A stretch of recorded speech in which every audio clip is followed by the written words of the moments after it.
अस्सलाम वालेकुम दोस्तों, आपने ये खबर सुनी होगी कि सऊदी अरब एक अपनी क्रिकेट लीग कराना चाहता है। ये आपने खबर सुनी होगी, बहुत बार हमने बताई भी है। ये तकरीबन 1 डेढ़ साल से ये प्लान बन रहा है। एक्चुअली में सऊदी अरब का एसआरजी स्पोर्ट्स इन्वेस्टमेंट एक प्लान है जो कि मोहम्मद बिन सलमान साहब का है और उसके तहत 1 ट्रिलियन डॉलर की टोटल इन्वेस्टमेंट है मुख्तलिफ, जिसके अंदर उन्होंने LIV गोल्फ सीरीज़ करवाई, फार्मूला 1 करवाई, 2034 के अंदर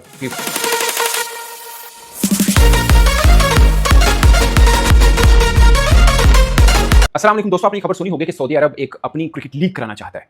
ये आपने खबर सुनी होगी, बहुत बार हमने बताई भी है। तकरीबन 1 डेढ़ साल से ये प्लान बन रहा है। एक्चुअली में सऊदी अरब का एसआरजी स्पोर्ट्स इन्वेस्टमेंट एक प्लान है जो कि मोहम्मद बिन सलमान साहब का है और उसके तहत 1 ट्रिलियन डॉलर की टोटल इन्वेस्टमेंट है मुख्तलिफ, जिसके अंदर उन्होंने LIV गोल्फ सीरीज़ करवाई, फार्मूला 1 करवाई, 2034 के अंदर फीफा वर्ल्ड कप के लिए होस्टिंग की तरफ हो जाएंगे और भी इंटरनेशनली स्पोर्ट्स के बड़े-बड़े मुकाबले कराने। तो इस खित्ते के अंदर क्रिकेट सबसे ज़्यादा मकबूल है, इसलिए वो क्रिकेट के अंदर भी इन्वेस्ट करना चाहते हैं। इसके लिए उन्होंने $400 मिलियन रखा हुआ है कि जो कि इंजेक्ट करेंगे इस लीग के लिए। $400 मिलियन इतना ज़्यादा अमाउंट बनती है, इसका अंदाजा आप इस बात से लगा सकते हैं कि अभी जब 100 के लिए जो इंग्लैंड की T20 लीग है उसके लिए उन्होंने जो टीमें बेची थी वो $520 मिलियन में 49% शेयर बेचे थे इंडियन इन्वेस्टर्स को उन्होंने। इसके अलावा 120 या $150 मिलियन बनता है जो साउथ अफ्रीका लीग हो रही है, उन्होंने जो अपनी टीमें बेची थी वो इतने बेची थी। तो $400 मिलियन ह्यूज अमाउंट है और जस्ट एक प्राइमरी अमाउंट है जो उन्होंने इंजेक्ट करनी है और उनका फार्मूला बहुत जबरदस्त है। ग्रैंड स्लैम जो टेनिस के अंदर फार्मूला होता है वो क्रिकेट के अंदर होता है। मगर खबर ये नहीं है, खबर ये है कि 2 बोर्ड को उससे बड़ी प्रॉब्लम हो रही है। एक ऑफ कोर्स इंडिया, दूसरा इंग्लैंड।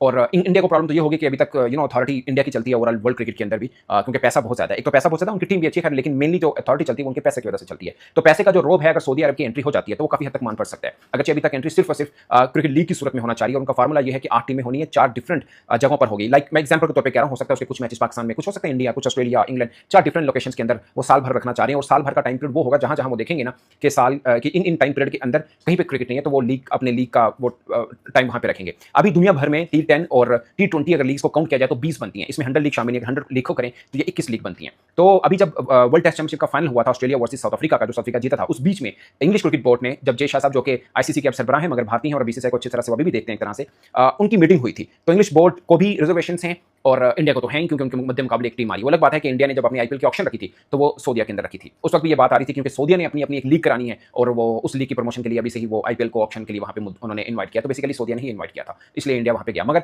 अब इंडिया रिलेक्टेंट है किसी तरह से भी इस लीग को सपोर्ट करने के लिए, क्योंकि इस लीग का फार्मूला यह है कि हर देश को कहा जाएगा कि आप अपने क्रिकेटर्स को NOC दें इस लीग को खेलने के लिए। मगर किसी भी लीग के इंट्रोड्यूस होने के लिए ICC की अप्रूवल बहुत जरूरी होती है और इंग्लिश क्रिकेट बोर्ड ये चाहता है कि ICC के साथ या BCCI के साथ एक ही बात है, मिलकर इस लीग के लिए खिलाड़ियों को NOC ना दिलाने पर आमादा किया जाए। और अगर ICC कह देता है तो फिर पाकिस्तान भी अपने किसी क्रिकेटर को उस लीग के लिए NOC नहीं देगा। इन केस अगर ICC इस लीग को नहीं मानता, जिसके चांसेस ना होने के बराबर है, ये जरूर हो सकता है क्योंकि सऊदीया की अपनी एक वक़्त है, एक अपनी एक है, और ICC किस बुनियाद पर कहेगा कि नहीं हम इस लीग को नहीं मानते या उसको कि आईनी या कानूनी करार ना दे, मुश्किल बात है। ये हो सकता है कि BCCI अपने खिलाड़ियों को परमिशन ना दे या इंग्लिश बोर्ड जो है वो अपने खिलाड़ियों को परमिशन ना दे। वो अलग बात है कि इंग्लिश क्रिकेट बोर्ड का BCCI के साथ भी एक फड्डा चला था जब IPL के बीच में उन्होंने अपने 3 मेन क्रिकेटर्स जिसमें जोस बटलर भी शामिल है सीरीज के लिए